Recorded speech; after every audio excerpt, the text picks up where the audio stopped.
Something's been bugging me in my research into early US carrier jet fighters. Why did the Navy not pursue a navalised version of the P 80 Shooting Star? After all, the Shooting Star offered superior performance to all of the Navy's first generation of fighters and wouldn't be surpassed until later versions of the Grumman Panther came on the scene in the 1950s. Well, as it turns out, there was a carrier capable single seat version of the Shooting Star. Its origins perhaps explain the Navy's reluctance. You see, it was actually the Air Force that first asked Lockheed to develop a version of the Shooting Star that could be catapulted off a carrier deck. That was in December of 1944. The Air Force thought it was a good idea to be able to deploy their land-based fighters into theatre via Navy carriers. The idea wasn't new. During Operation Torch, P-40s had been transported to Africa in this way. P-39s and P-47s were deployed to Pacific Islands in similar fashion. The Air Force experimented with catapulting almost all of their tactical aircraft, including monsters like the P-61 Black Widow. The Navy was unwilling to participate in a plan to practice catapulting the Shooting Star. Officially, this was because they didn't see that there would ever be a need to deploy it to islands in this way. Unofficially, I suspect there was a degree of worry that the Shooting Star would show up their own early jet fighters, the Phantom, Pirate, and Fury. Lockheed was also reluctant to take part in this plan. Their opinion was that the Shooting Star's lack of engine power would lead to the aircraft falling straight into the sea on launching. Their opinion was based merely on supposition rather than wind tunnel data. Lockheed, after all, knew relatively little about carrier operations. Their rivals at Grumman, on the other hand, would ultimately develop a successful J-33 engined fighter of their own in the Panther. Eventually, on April 4, 1945, the Navy agreed to carry out ground-based catapult testing.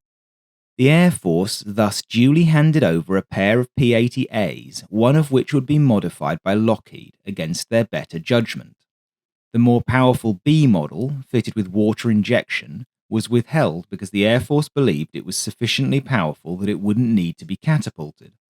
The B could also use JATO rockets for additional boost on takeoff.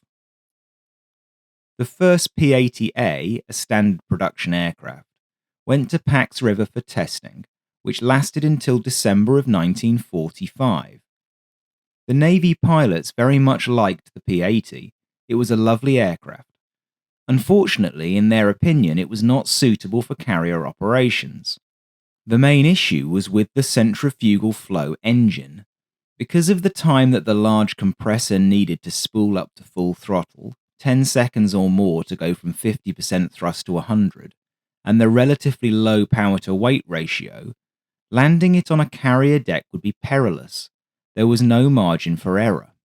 Another issue was that the Shooting Star had low drag in comparison to a piston-engined aircraft. It had no propeller and thin wings. When the pilot cut the throttle 10 to 15 feet off the deck, rather than settling down and landing, the Shooting Star would float between 600 to 800 feet before it was ready to touch down. That was landing. Takeoff was a whole other adventure. Pax River had two catapult systems, a hydraulic one, like that fitted to US carriers, and an electric one. They both worked well enough when Lockheed delivered the modified aircraft on the 1st of January 1946. But they revealed a big problem.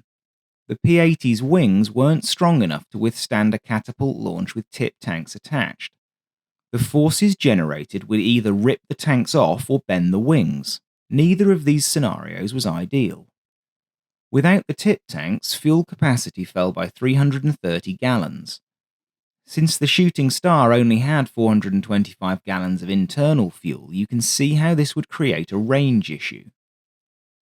Even so, on the 1st of November 1946, Marine Corps Major Marion Carl flew 4 running takeoffs, 2 catapult launches, and then made 5 arrested landings on the Midway-class carrier Franklin D. Roosevelt. The running takeoffs must have been a bit hairy.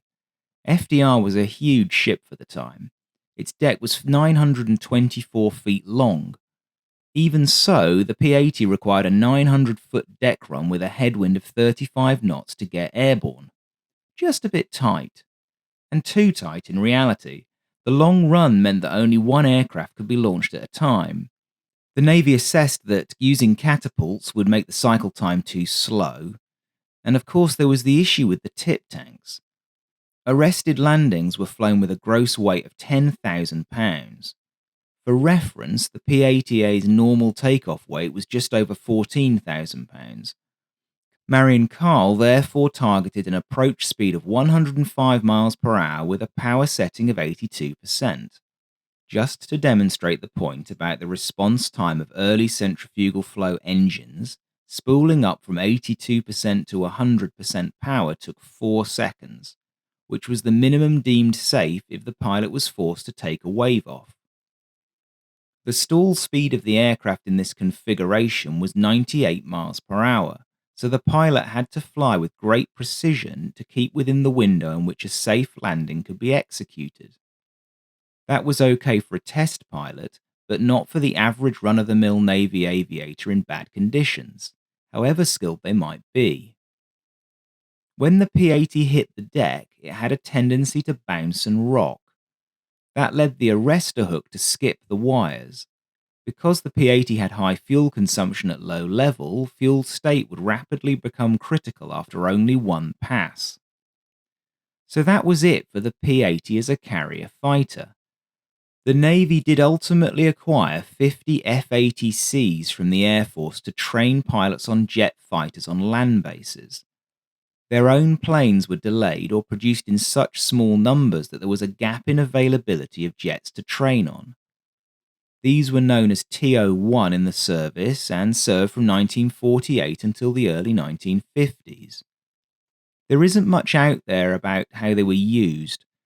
Apparently, their principal employment was for instrument and night landing training in jet fighters. As soon as there were enough Panthers and Banshees available, the TO-1s were no longer useful and they were dispensed with. Later, the Navy would acquire the two-seat T-2V Sea Star, which would provide 2 decades of sterling service as a jet trainer.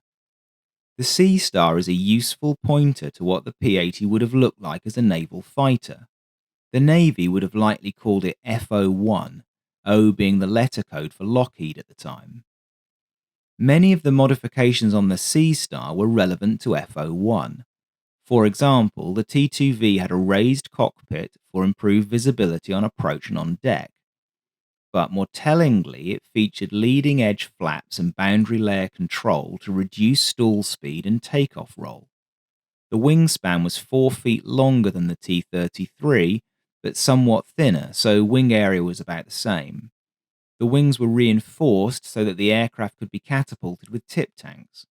Softer landing gear struts with longer travel were also fitted to improve rebound performance. It was powered by the Allison J33A24 with a touch over 6,000 pounds of thrust. The P-80C had a 5,400 pound force version of that engine. One of those engines would be needed to power the heavier aircraft. The T-33 weighed 8,100 pounds empty. The T-2V, which was actually based on Lockheed's upgraded L-245, weighed 10,850 pounds. That's a big chunk, about 30%. If we assume that FO-1 needed roughly the same proportional changes over the P-80C, then we end up with quite a heavy fighter. It would have been nearly 11,000 pounds empty and 14,000 pounds at combat weight. The T-2V, though, could be catapulted up to 17,000 pounds, which would be about right for the maximum takeoff weight of the FO-1. Comparing this to the Grumman Panther is quite interesting. In its F2 configuration, the Panther weighed a bit less, but it was powered by a 5,000 pound thrust J42. This is the license-built Rolls-Royce Nene. Essentially, from a statistical perspective, you end up with basically the same aircraft, albeit the Panther is packing 4 20mm cannons rather than the 650 caliber machine guns on the Shooting Star. It does make you think, though, that if Lockheed had been more serious about naval fighters, then they might well have been a more serious player in naval fighter aviation in the coming decades. The Panther wasn't carrier qualified until the middle of 1949, but Shooting Stars were making carrier landings in late 1946. The FO-1 therefore would have been essentially competing with the substantially inferior Phantom, Fury, and Pirate. Could Lockheed really have won no sales for it if they'd developed it independently?